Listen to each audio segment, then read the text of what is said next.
Salut tout le monde, moi c'est Tristan. Aujourd'hui, je vais vous présenter le format de l'Intermeltdown Québec-Montréal qui devrait débuter ce mois-ci. En fait, potentiellement même le 19 juin. On attend une confirmation de Québec, mais si ça fonctionne, ça pourrait bien être le 19 juin prochain. Donc, le format de l'Intermeltdown. Gros merci à Prétard pour l'avoir imaginé, David Fortier. David, c'est quelqu'un qui a beaucoup d'expérience avec les Clan Wars, donc il nous a vraiment sorti quelque chose de nice.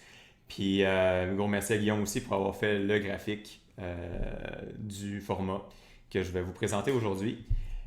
Juste pour rire, je vais vous le présenter dans son ensemble tout de suite. Vous voyez, c'est tout ça.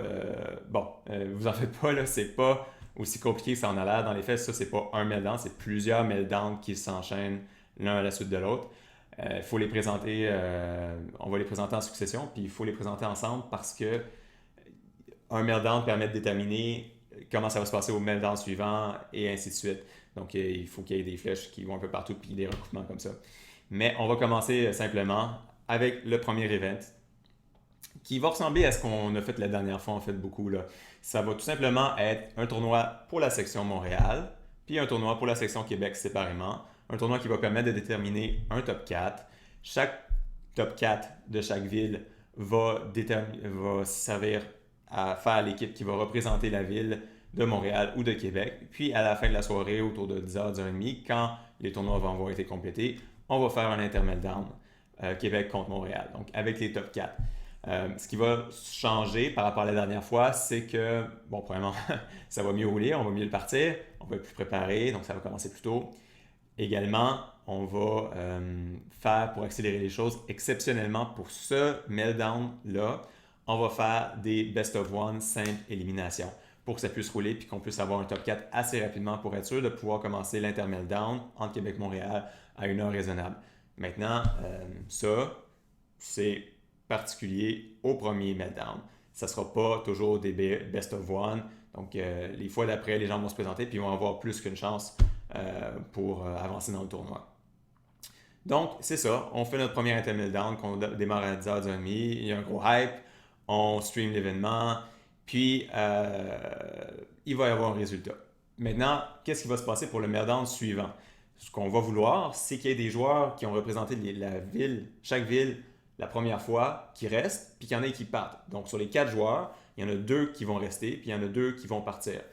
Pour la première fois, entre l'événement 1 et l'événement numéro 2, on va avoir tout simplement que les joueurs qui vont avoir terminé 3e et 4e au premier événement vont céder leur place à ceux qui vont avoir terminé 5e et 6e à l'événement précédent. Donc, c'est pour ça qu'au premier événement, ça va être important de déterminer aussi un 5e puis un 6e joueur pour chaque ville. Parce que eux autres vont jouer, à l'événement suivant sur l'équipe de leur ville, à la place des 3e et 4e joueurs. Comme vous pouvez le voir ici, 5e et 6e, on descend la flèche et on arrive sur l'équipe qui va faire le top 4 de chaque ville pour affronter l'autre ville.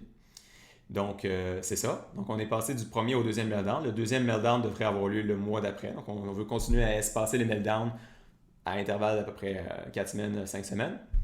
Puis, c'est ça. Là, il va falloir déterminer qui va faire l'équipe pour le troisième event. Parce qu'en fait, l'équipe pour le deuxième event est déjà toute prédéterminée, si vous m'avez bien suivi. Parce que 5e et 6e joueurs du premier event vont prendre la place des 3e et 4e. Puis premier et 2e qui ont joué ici, dès le départ, qui étaient dans le top 4, restent. Donc en fait, le deuxième meltdown est tout déjà programmé. En fait, tout le monde va savoir qui va affronter qui, sur quelle carte, un mois à l'avance, dès le premier event. Tout est prédéterminé. Donc, ce qui va arriver, par contre, c'est qu'on va tenir le même soir un tournoi Meltdown Montréal puis un tournoi Meltdown Québec régulier qui, lui, va servir à déterminer encore une fois un top 2 qui va jouer au troisième event. Donc, va servir à déterminer le top 2 qui sert à prendre la place des 3e, 4e joueurs du troisième event. Mais là, les 3e et 4e joueurs, comment on les détermine? C'est là qu'on a un ballottage. Au deuxième event, sur l'équipe de 4 joueurs qui vont représenter leur ville ce soir-là, il va y avoir un ballottage, donc un petit tournoi dans l'équipe, parce que le premier joueur au classement MMR va affronter le deuxième de l'équipe, puis le troisième va affronter le quatrième. On fait ça de sorte qu'il y ait des rotations puis de donner une meilleure chance aux joueurs qui sont peut-être un peu moins avancés de faire partie de l'équipe qui va représenter leur ville. Donc, premier contre deuxième, troisième contre quatrième, au deuxième soir, à partir du deuxième soir. Ça va nous permettre de déterminer 2 joueurs qui vont céder leur place, donc 2 joueurs ballottés, qui vont retourner au tournoi régulier à l'événement suivant, en fait. C'est tout simplement ça qui va arriver. Donc, les joueurs qui vont être éliminés de leur équipe vont jouer dans le tournoi régulier du 3e événement. Alors que les joueurs du tournoi régulier du 2e événement vont remplacer les joueurs qui vont avoir été ballottés pour le 3e événement. Donc, c'est comme ça que ça roule. C'est là qui est un petit peu la sophistication de l'affaire. Mais c'est ce qui fait aussi que chaque tournoi intermédiaire est prédéterminé un mois à l'avance. Puis vous remarquez aussi qu'un avantage de ça, c'est que le tournoi régulier de chaque ville va être fait en parallèle avec celui de Montréal, de l'affrontement Montréal-Québec. En parallèle, donc, un tournoi peut ne pas être complété, que l'autre peut commencer. On n'est pas obligé d'attendre que le tournoi régulier de chaque ville ait été complété pour commencer l'intermédiaire. Ce qui fait en sorte qu'on va pouvoir avoir un intermédiaire qui va toujours commencer à la même heure.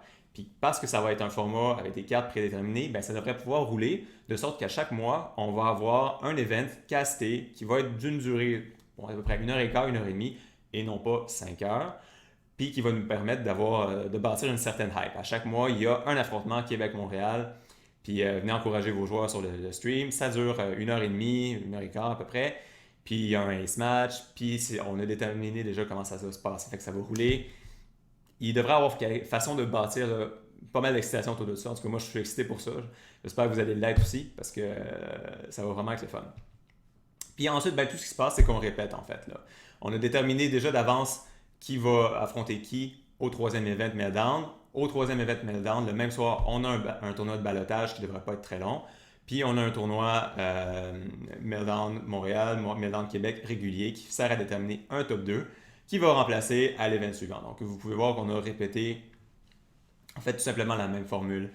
Puis, c'est ça. Donc, en fait, ça va faire en sorte, si on le regarde d'une certaine façon, qu'on va comme avoir 3 tournois le même soir.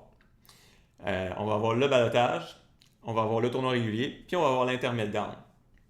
Le ballottage et le tournoi inter-meltdown entre les villes, eux doivent se succéder. Mais ça ne devrait pas être un problème parce que le ballottage, ça ne devrait pas être long. On va jouer peut-être 2 best of 3 ou best of 5, là, selon ce que les joueurs vont vouloir, là, entre le premier puis le deuxième, puis le troisième et le quatrième. Donc, c'est 2 séries à jouer, en fait, juste pour déterminer qui va céder sa place à l'événement suivant. Pas le même soir, je répète, pas le même soir. Le ballottage, c'est pour l'événement suivant. Donc, c'est ça, en fait. Je pense qu'on a fait pas mal le tour. Quelques-uns des avantages de ce format-là, bon, entre autres, on a déjà parlé de la question des tournois qui sont en parallèle, donc ça permet de s'assurer qu'on puisse commencer le tournoi à la même heure, qu'on puisse bâtir une base de fan hype assez stable pour le casting.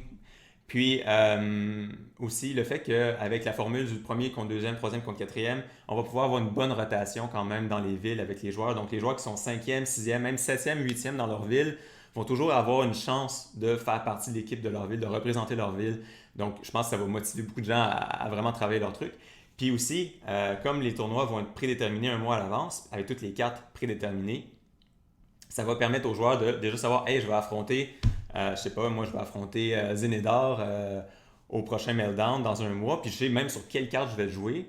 Donc, je peux préparer un build vraiment funky pour essayer de battre ce que ce gars-là fait vraiment en particulier, puis j'ai le temps de le faire. Fait que ça va peut-être permettre des upsets, puis ça pourrait être vraiment intéressant, là, je pense. Là. Fait que ça, c'est un autre avantage de ce format-là que j'aime beaucoup. Donc, je pense que j'ai pas mal fait le tour. Écoutez, si vous avez des questions, l'Organigramme, évidemment, j'ai mis le lien sur Facebook, puis n'hésitez pas à nous écrire des questions, vos commentaires.